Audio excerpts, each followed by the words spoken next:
तो दोस्तों उस दिन हुआ क्या अचानक से कि कोरोमंडल एक्सप्रेस और यशवंतपुर हावड़ा सुपरफास्ट एक्सप्रेस अपने अपने मेन लाइन पर आ रही थी, जो कि अपोजिट डायरेक्शन पर चल रही थी, लेकिन दोनों आपस में नहीं टकराई। यहाँ पर लूप लाइन पर जो खड़ी थी, यहाँ पर उस पर जाकर टकरा गई और यहाँ पर यात्रीगण भी काफी मजे से आनंद लेते हुए चल रहे थे।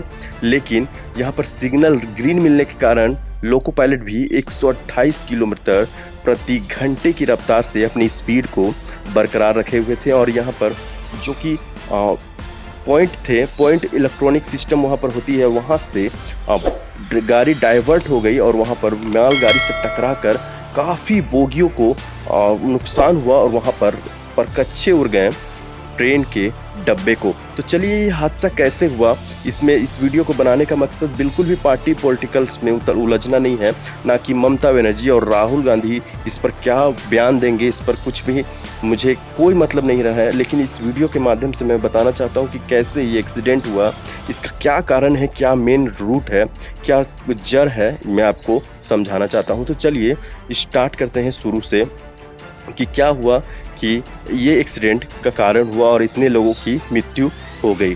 तो चलिए शुरू से शुरू करते हैं। तो बात कुछ ऐसी है दोस्तों कि जब यहाँ पर रेलवे यहाँ पर एक्सीडेंट हुई, यहाँ पर 3:20 पर कोरोमंडल एक्सप्रेस शालीमार वेस्ट बंगाल से खुली थी और यहाँ पर चेन्नई सेंट्रल तमिलनाडु इनको पहुंचना था, जो कि 25 घंटे का सफर था। और 6:55 पर भांगा बाजार उड़ीसा स्टेशन पर खड़ी नहीं थी, वहां पर आ रही थी। और यशवंतपुर एक्सप्रेस जो है वो 10:35 पर सुबह बेंगलुरु से खुली थी और हावड़ा वेस्ट बंगाल को जाने वाली थी, लेकिन वो भी 6:55 में भांगा बाजार उड़ीसा को क्रॉस कर रही थी। दोनों की वहां पर स्टॉपेज नहीं थी क्योंकि बहुत ही छोटी स्टेशन है और वही एक्सीडेंट का साइट था। दोनों का 4:10 पर यहाँ पर ट्रेन पहुंचने वाली थी, लेकिन उस दिन यशवंतपुर हावड़ा 3 घंटे लेट थी। अब थोड़े एनिमेशन के माध्यम से आपको समझाता हूँ कि यहाँ पर जो आप पिंक कलर की लाइन देख रही है वो मेन लाइन है और ये छोटी छोटी जो लाइन आपको दिख रही है वो है लूप लाइन।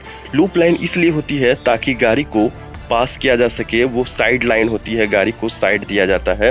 मतलब अगर कोई मेन लाइन में गाड़ी आ रही है, राजधानी एक्सप्रेस आ रही है और यहाँ पर कोई मालगाड़ी आ रही है, तो मालगाड़ी को साइड में कर देते हैं कुछ देर के लिए और राजधानी ट्रेन को, जो कि पैसेंजर ट्रेन है, उसको स्पीड से पास कर दिया जाए और उसके बाद मालगाड़ी को मेन लाइन पर रखा जा सकता है। लेकिन जो एक्सीडेंट का मेन एरिया था वो पॉइंट एरिया था, वहीं से गाड़ी डाइवर्ट होकर एक्सीडेंट का मेन कारण बनी। तो हम पॉइंट एरिया के बारे में समझते हैं कि पॉइंट एरिया क्या है और ये कैसे वर्क करती है। तो ये है पॉइंट एरिया, जहाँ से गाड़ी डाइवर्ट होती है, रूट डाइवर्ट। यहाँ जो पॉइंट मशीन होती है, पॉइंट मशीन का काम होता है कि डायरेक्शन देना। यहाँ पर कंट्रोल रूम से पूरे कंट्रोल किया जाता है कि कैसे वो ऑटोमेटेड होती है और यहाँ पर कौन सी ट्रेन को डाइवर्ट किया जाए लूप लाइन में और कौन सी ट्रेन को ना किया जाए। तो दोनों ड्राइवर जो लोको पायलट थे, जो गुनाधी मोहांती और यहाँ पर हजारी बेहरा, दोनों का कहना था कि हमें ग्रीन सिग्नल मिला, लेकिन गाड़ी जो है डाइवर्ट होकर लूप लाइन की तरफ चली गई, इसीलिए यहाँ पर एक्सीडेंट का मेन कॉज था। लेकिन उनका कहना यह है कि कंट्रोल रूम से ये कैसे हो सकता है कि जब लूप लाइन पर मालगाड़ी पहले से खड़ी है तो वहाँ ग्रीन सिग्नल के बजाय वहाँ पर रेड सिग्नल देना चाहिए, क्योंकि पहले से ऑलरेडी लूप लाइन पर मालगाड़ी खड़ी है। लेकिन यहाँ पर ग्रीन सिग्नल मिलने की वजह से वो 128 किलोमीटर प्रति घंटा की रफ्तार से गाड़ी को चला रहे थे और वो लूप लाइन पर चली गई डाइवर्ट होकर और वहाँ पर एक्सीडेंट हो गया। अब बात आती है यहाँ पर, देखिए ये जो आपको दिख रहा है ये पॉइंट मशीन से ऑटोमेटेड कंट्रोल की जाती है और ये ऑटोमेटेड कंट्रोल जो है पटरी पर बिछी हुई लाइन में एक पतले तार जो होते हैं, वो पतले तार में वहाँ पर लो वोल्टेज पास करके वहाँ पर पता लगाया जाता है कि किस ट्रैक पर वहाँ पर मालगाड़ी खड़ी है या कोई भी पैसेंजर ट्रेन खड़ी है। और ये ऑटोमेटेड जो पॉइंट मशीन होती है उनको सिग्नल भेजता है कि यहाँ पर आगे कोई पैसेंजर ट्रेन खड़ी है या मालगाड़ी खड़ी है, वहाँ पर कोई ट्रेन उस ट्रैक पर है या नहीं, ये वायर के थ्रू पता चलता है। और वो ऑटोमेटेड जो इलेक्ट्रॉनिक पॉइंट मशीन होती है, यहाँ पर कोई रड भी अगर पटरी पर रखा हुआ होता है तो भी वहाँ पर ग्रीन सिग्नल होगा, क्योंकि वहाँ पर उन्हें पता होता है कि आगे कोई ट्रेन है, क्योंकि दोनों को शॉर्ट किया जाता है, दोनों पटरी से अगर शॉर्ट हो जाए रॉड रख कर भी, तो वहाँ पर पता चले कि वहाँ पर ऑलरेडी ट्रेन है आगे में, तो वहाँ पर नहीं आगे ट्रेन जा सकती है। लेकिन ये सिस्टम कैसे फेल हुआ मुझे बिल्कुल भी समझ नहीं आ रही है। अधिकारियों का कहना था कि ये फेल प्रूफ सिस्टम है, ये कभी फेल नहीं हो सकता है।